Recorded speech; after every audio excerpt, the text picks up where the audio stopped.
How you doing?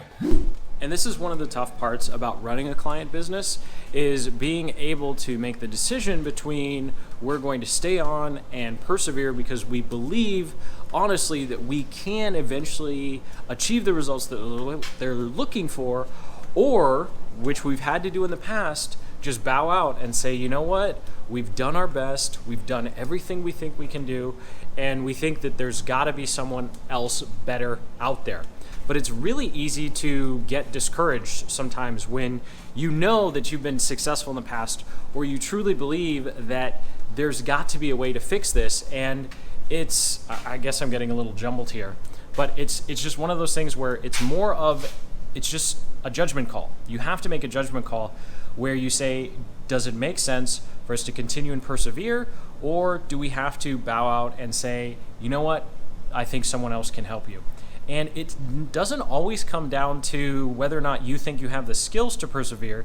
You also have to keep in mind that if you're being truly transparent and honest with your client, then there's a lot of value in that. And there's a lot of value in telling your client what you think and how you're struggling or what's not working, and letting them make the decision. And so that's most of the time what we try and do.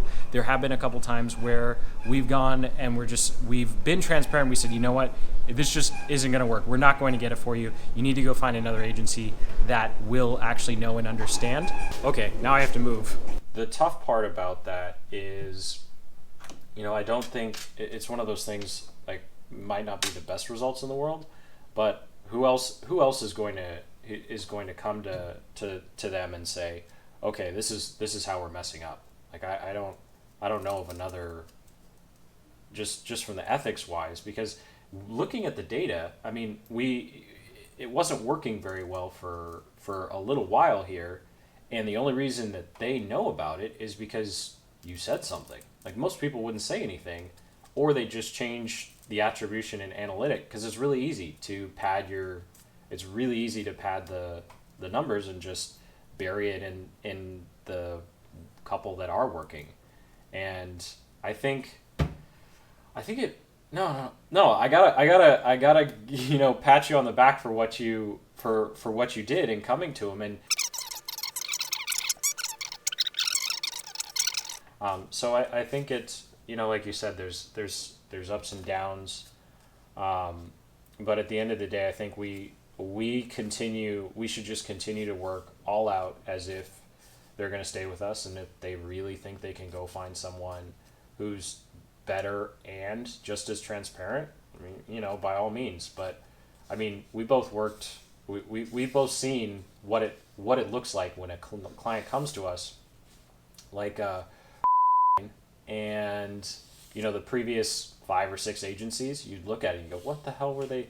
What were they thinking? They didn't, like, some of them, they were with them for 3 or 4 months and never made anything.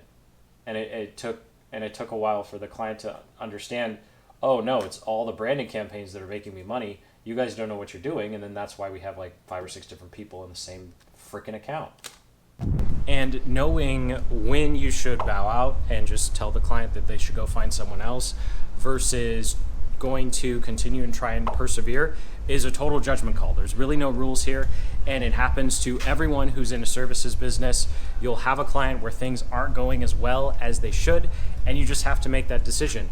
For me, what I like to do is just be open, transparent with the client, and then let them make the decision as to whether or not they're going to fire me.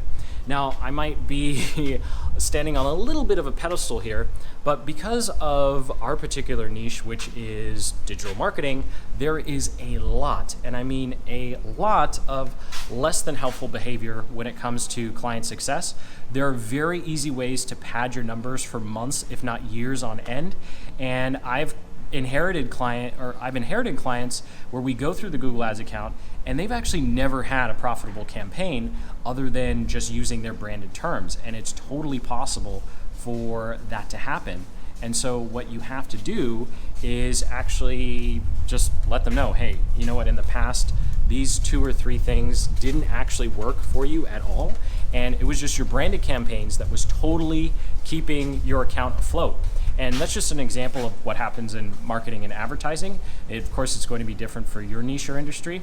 But when it comes to you not being successful with a client, not getting them where they want to go, the first question you have to ask is, do you truly believe you can get them there eventually? And if the answer is yes, then I think you should just continue and persevere. As long as you're being transparent, that it might take a little bit longer, because there's a tremendous amount of value in you just being transparent that it's not working as well and it might take longer. Sometimes you might have to change your pricing structure or do more, in our case, just do a lot more work than usual to try and help them be successful. But there is a lot of value in transparency, because I just know from personal experience, there are a lot of marketing agencies out there, they just pad their numbers like crazy, and it really is a churn and burn. I mean, you can pad your numbers for 3, sometimes 9 months before a client can really figure out what's going on, and that's why you get so many people who bounce from agency to agency. So I'll get off that rant. Hopefully we're able to fix this particular client. We had another one where things are actually looking really good. We're able to turn things around. But for the rest of the day, all I need to do is grab breakfast before it closes and then get back to Excel sheets and a whole lot more Google ad copywriting.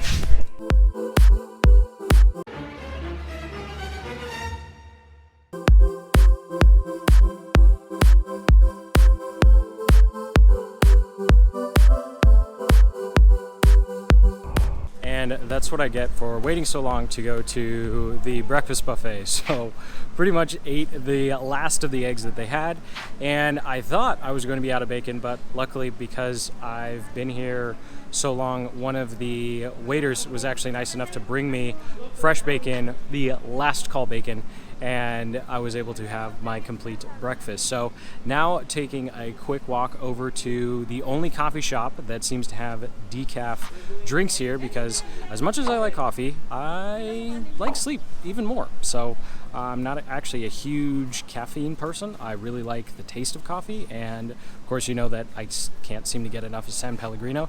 But when it comes to the caffeine, I pretty much just reserve that for when I have some huge project I want to work on, or for some reason I need to stay up half the night because I have to catch a plane or something else silly. So going to grab that decaf coffee, and then it's time for Excel sheets and ad copywriting all day long. Thank you. We'll be back again.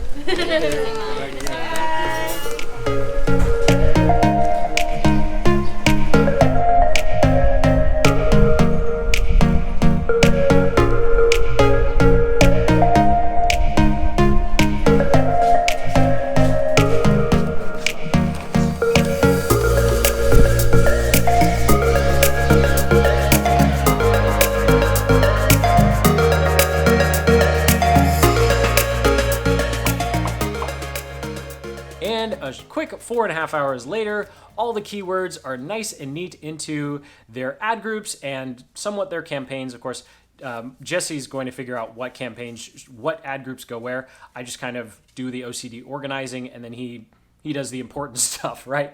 So something that I think is really important, no matter what advertising platform you're on, is being as incredibly micro with your ad copy and messaging as possible. So if you've seen any of my YouTube ad videos, you know I talk about one channel per ad group. This is mostly just because of the way Google reports, which is so annoying. I really hope they fix that someday because it's such a pain.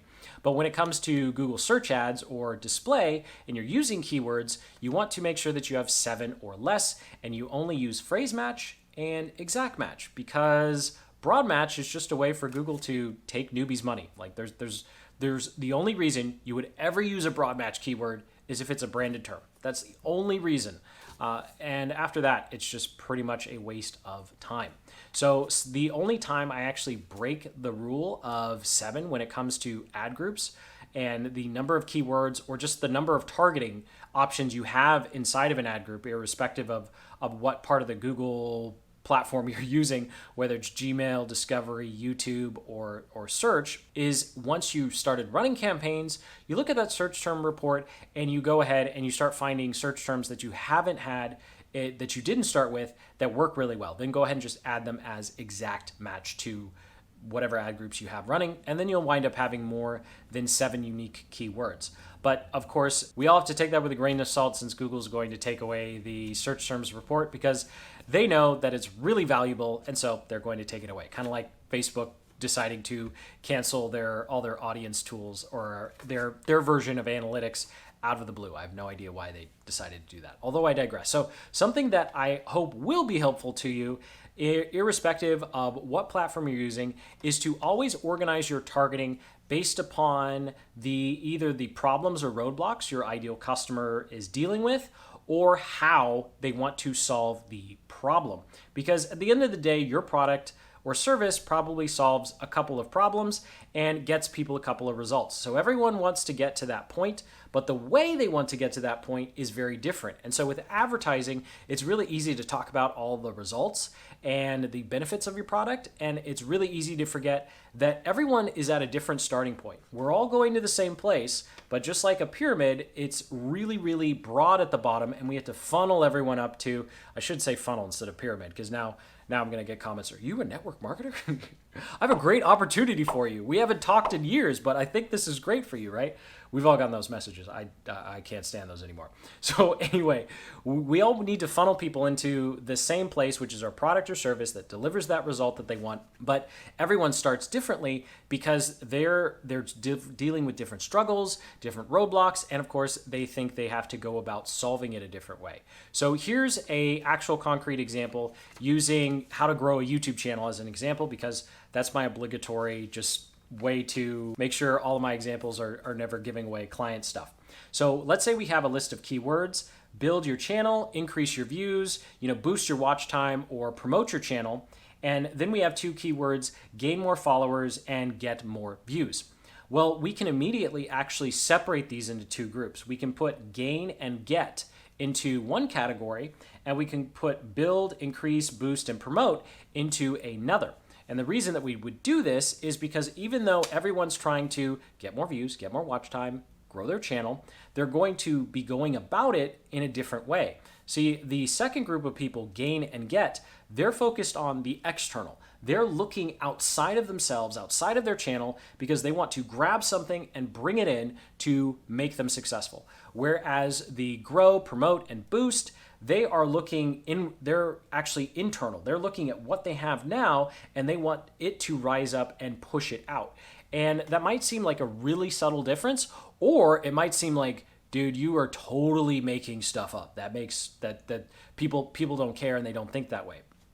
But I will tell you that the ads that you would run to people who want to get views and gain subscribers, you'd want to use different verbs and different examples than someone who wants to grow their channel or promote their channel, because they're looking at different places. One person's looking out for a solution to grab and bring in, and the other person's looking at what they have and trying to boost it up and of course grow it and push it out, as opposed to get. Now, that example sounded way better in my head, and honestly, this is the third time I'm trying to explain it. I think it's probably the best one, but that's just comes with the territory of trying to come up with examples and not give too much away. So that does it for my day here. I have probably another hour or two of copywriting, and then I can actually enjoy the view that's just two minutes, just 2 minutes that direction.